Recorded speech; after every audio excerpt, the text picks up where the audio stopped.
Coming up on Laser Update, we take a look into OCC Wellness Days, an event to relax and de-stress before finals approach. Then we dig deep into martial arts, exploring the art of Aikido. All that and more in the next 20 minutes.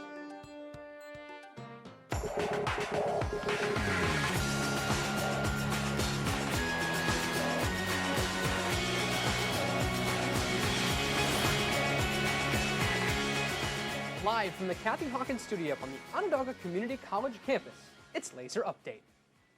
Good afternoon and welcome to Laser Update. I'm Dominic Ciccarelli. And I'm Dante Casella. It's April 26th, and here's what's going on the Onondaga Hill today.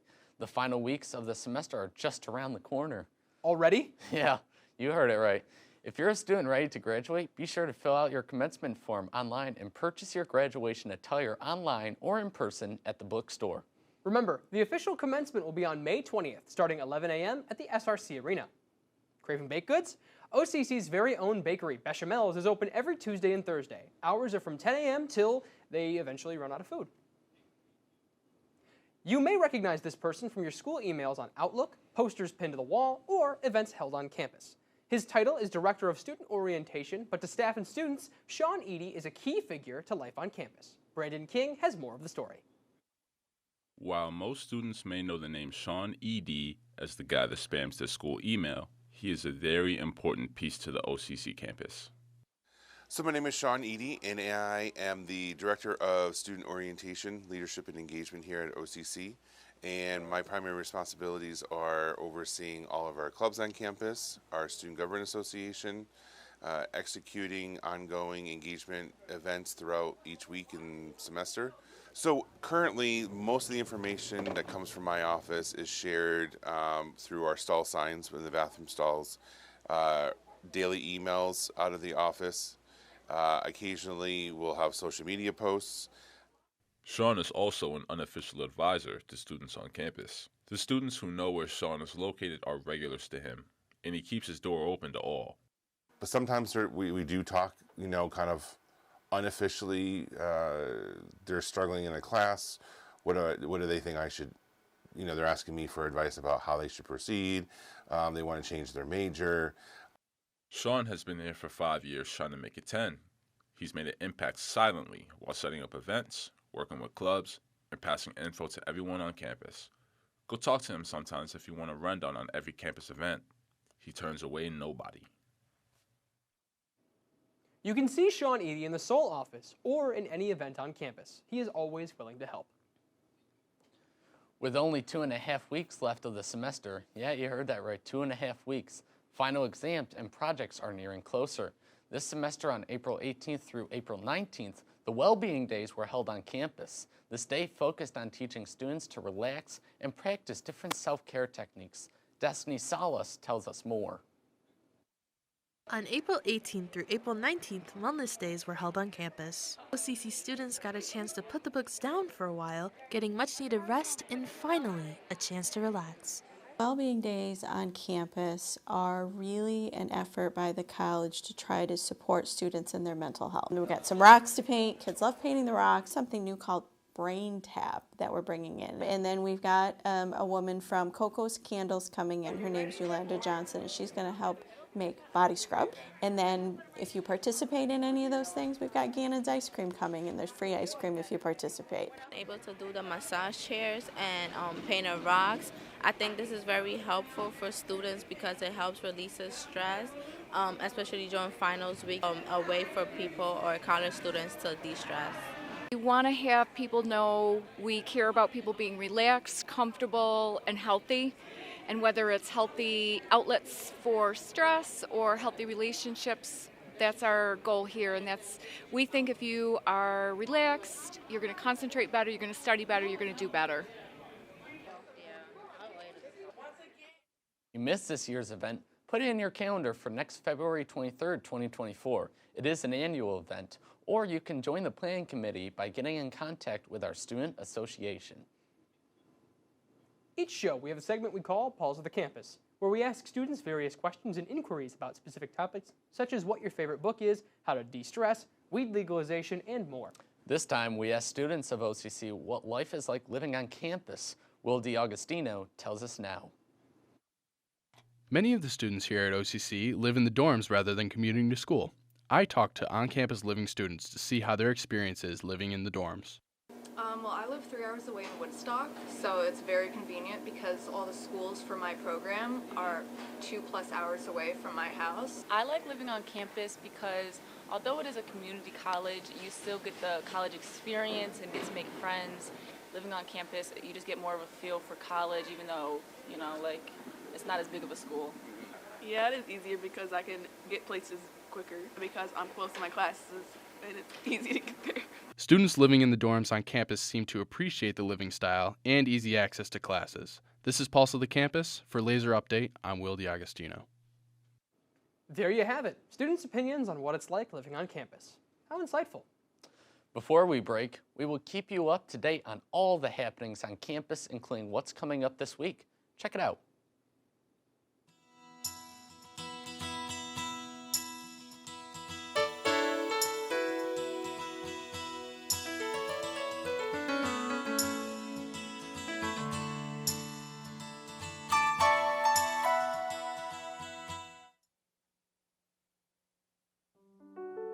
Hidden in OCC's Ferrante Hall lies the Ann Felton Art Gallery.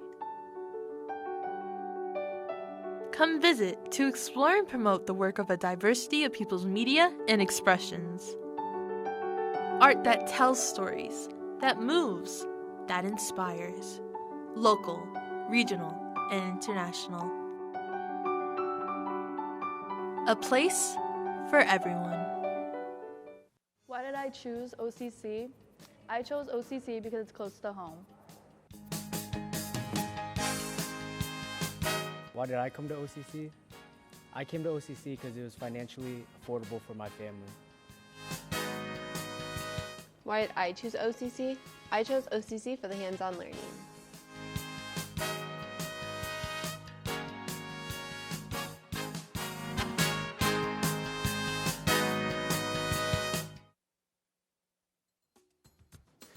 Looking for something to watch? Discover the multiverse. No, not Marvel this time, but with the 2022 Oscar win for Best Picture. Everything, Everywhere, All at Once. The film is now available on streaming platforms including Amazon Prime, Paramount Plus, Hulu, Showtime, and more. Welcome back to Laser Update. I'm Dominic Ciccarelli. And I'm Dante Casella. Before break, we've heard about staff members, wellness days, and opinions from students on campus, and now there's much more to come. Often on our Laser Update show, we focus on students of different departments and fields. Today, we focus on one of our own in the BMC program. Rainey Morgan is a sophomore who attends OCC, in addition to being a part of the PTK Honor Society. Rainey shows her ambition and hard work every day on campus, the field, and the studio. Here's a look on Rainey Morgan. Previously attending Baldwinsville Christian Academy, Rainey Morgan attends Onondaga Community College in the Broadcasting Media Communications Department, one of her favorite classes being TV studio production. In the first TV studio class from the very beginning, we're very hands-on. We're learning how to produce live television, learning using the video switcher, multicam production, using 3 cameras, the audio board, we use the Chiron for graphics, and then there's a server we can play videos through. Mark Ballard and Tony Vidala, they really get you prepared for what it's going to be like once you're on the job. So this past semester in TV studio, some of the shows we've done include Real Flicks, where we all picked a TV series or a movie off of a streaming platform and learned how to write a script where we analyzed it, kind of told a little bit about the history for it, and then got to read our script in front of the camera and do the show. Morgan wants to show her success here at OCC by displaying her learning skills and courses and to keep her laser focus on learning productively. Rainey continues to make the BMC department proud. Recently, she has been awarded the Curriculum Honoree Award. The award ceremony was held April 25th in the Store Auditorium. If you happen to see her around here, be sure to congratulate her. Earlier this semester, you may have gotten an email about Aikido lessons being held on campus. The martial arts classes were led by Jonathan Reed, or as I refer to him, Sensei John Reed, 6th Dan, because that's his black belt rank. I had this pleasure of interviewing him and getting schooled by a pro as he talked about his experience at OCC. Here's more of the story.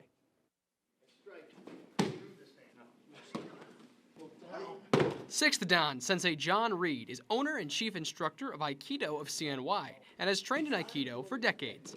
I sat down to ask him about his art, his experience in it, and his involvement in OCC. I was about 16 years old when I discovered Aikido, and after going in and observing a class, I was hooked. I knew that I wanted to do Aikido, and I've been training ever since. Aikido means harmonizing with energy. On a physical level, we're moving with the attack, never clashing with the energy, utilizing the momentum and force and redirecting it. Sensei John also taught a small program of classes at OCC earlier this semester, hooking more than a few students. I even gave it a try, and well... I got an email from the director of the counseling program as part of the OCC Wellness.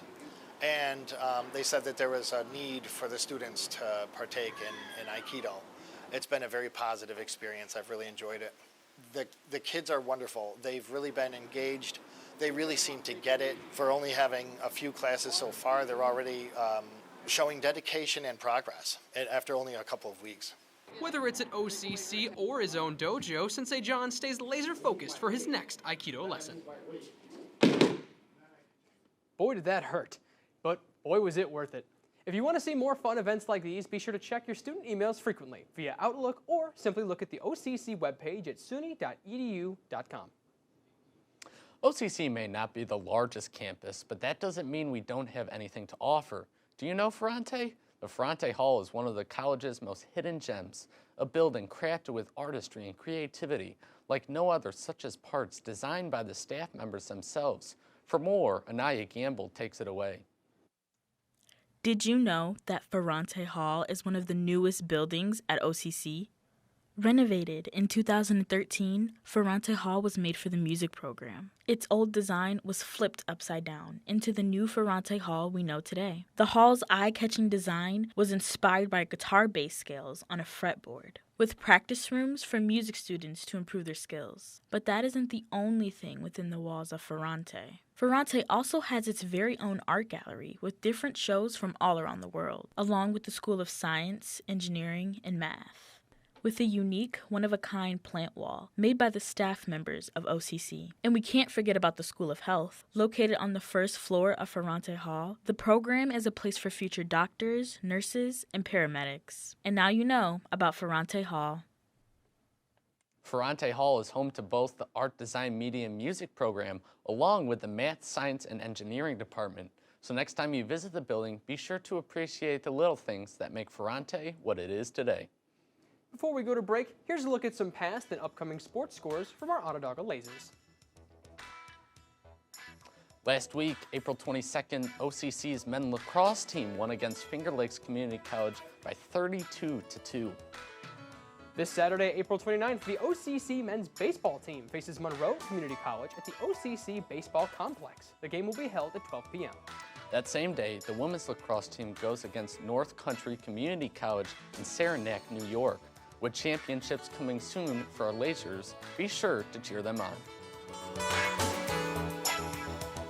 The Coulter Library is your place for entertainment. With over 77,000 books, movies, and CDs, there's always something to do. Your place for research help. Trouble with a project? Ask a librarian. Your place for quiet space. Shh.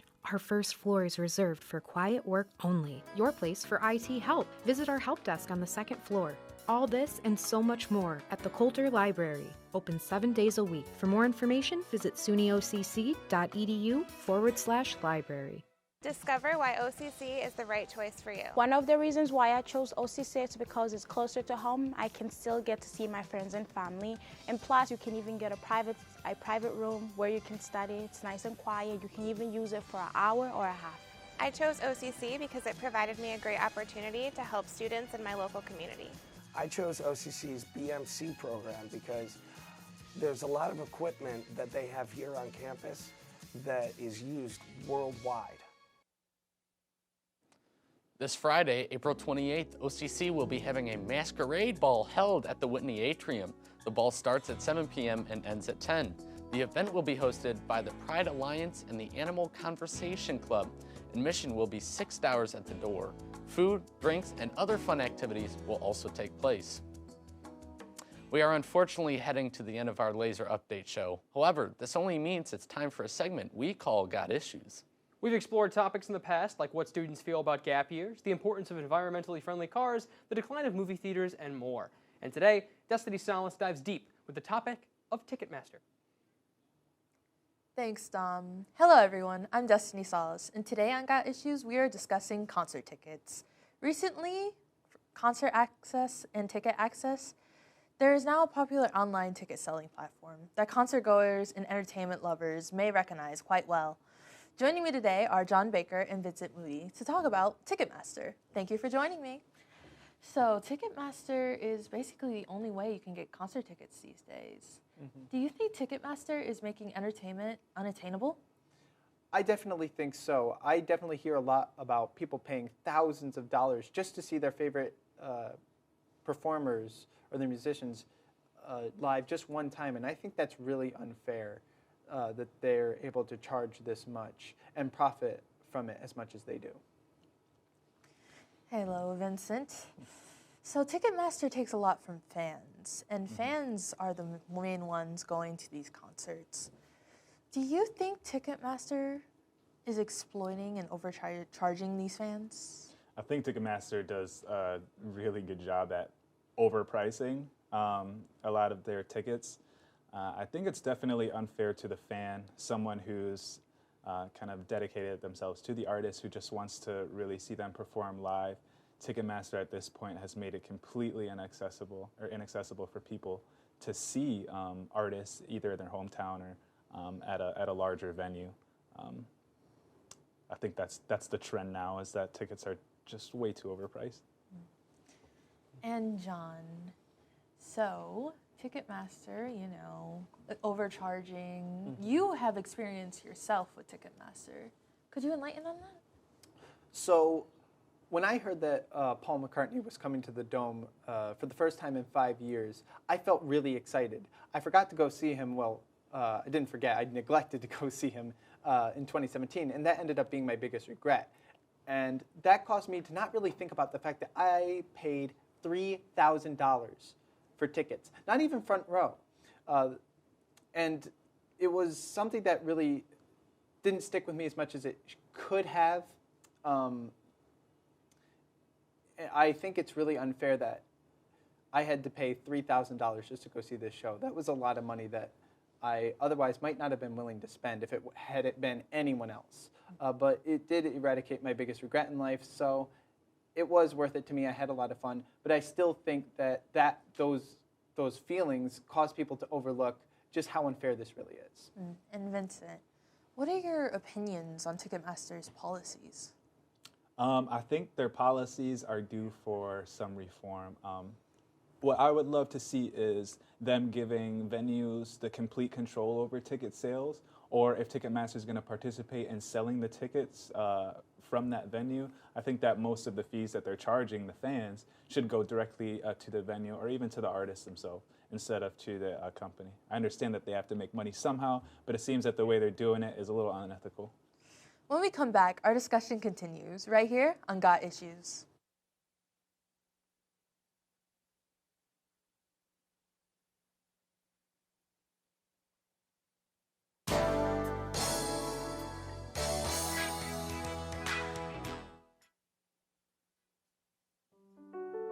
Hidden in OCC's Ferrante Hall lies the Ann Felton Art Gallery. Come visit to explore and promote the work of a diversity of people's media and expressions. Art that tells stories, that moves, that inspires.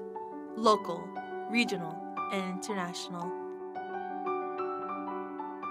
A place for everyone.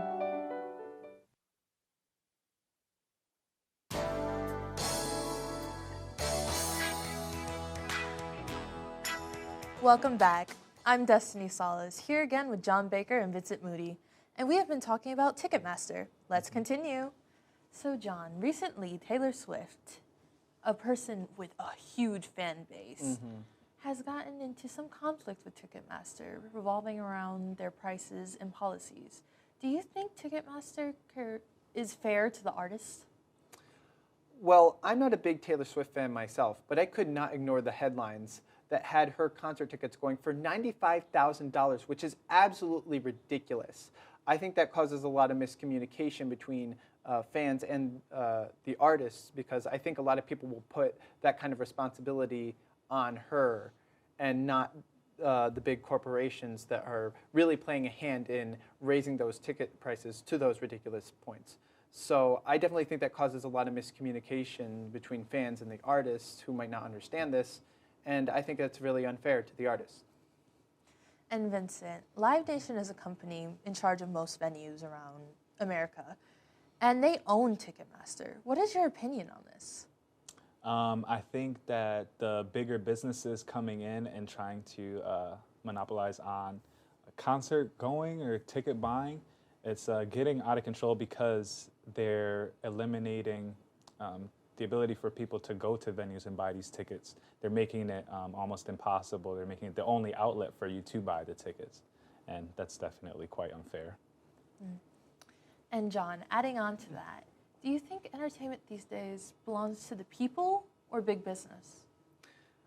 I think it's really hard to see people having to pay thousands of dollars just to go see their favorite musicians, and seeing how much the big companies like Ticketmaster and Live Nation tend to make from this more than the artists and the venues themselves. And I think that's really unfair to them, and also unfair to the fans who just want to go see their favorite musicians, and they shouldn't have to pay hundreds up to thousands of dollars to be able to do that. And so I really don't think that the people are kept in mind in the process of buying tickets. I think a lot of them, the big corporations have money on their mind more than the fans. And Vincent, finally, what would you like to see Ticketmaster improve on in the future? Well, I think if they give their full control of ticket sales to the venue, back to the venues, and back off from the industry a little bit, I think that both the fan and or the consumer and the venue will benefit from this. And you might see more people showing up at concerts. I'd like to thank my guests, John Baker and Vincent Moody, and hope you've enjoyed watching. I'm Destiny Salas, and that's Got Issues. It seems we've officially reached the end of our show. Today, we explored the ins and outs of the OCC campus as we learned more about the facilities and the events held here. Be sure to like us on Facebook or subscribe to our YouTube channel at Onondaga's Campus Connection. Episodes are uploaded Monday through Thursday before 5 p.m. I'm Dante Casella. And I'm Dominic Ciccarelli. Thanks for watching.